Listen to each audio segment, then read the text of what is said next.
أصدرت محكمة الجنايات بعنابة ليلة الخميس إلى الجمعة بعد النظر في قضية شبكة دعارة دولية أو ما يعرف بقضية باروش، وذلك بعد الطعن بالنقد أحكاما ما بين 6 سنوات سجنا نافذة والبراءة في حق المتهمين حسب ما علم من مصدر قضائي. وأدين المتهم ورئيسي في هذه القضية جون ميشيل باروش ب6 سنوات سجنا نافذة وغرامة مالية قدرها 26 مليون دينار جزائري، فيما أدين متهمان 2 آخران ب35 سنوات سجنا وغرامتين ماليتين. نتعرف أكثر في هذا التقرير ياسمين الدهني.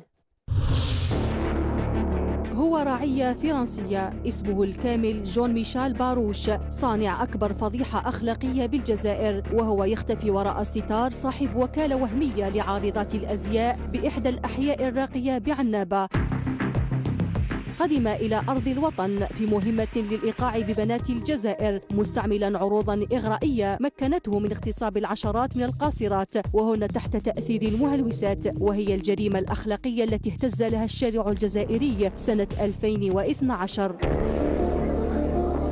وكان الرعية الفرنسي باروش قد مثل للمحاكمة سنة 2013 بعد الإطاحة بشبكة الدعارة التي كان يترأسها لابتزاز القاصرات لتقعن فريسة بين مخالبه بتواطؤ أخصائيون في طب النساء الذين وظفهم للإجهاض، وهي الفضيحة الأخلاقية التي واجهها المتهمون أمام محكمة الجنايات هذا الخميس مجددا بعد الطعن بالنقض أمام المحكمة العليا لتسلط عليهم المحكمة الجنائية أقصى عقوبة.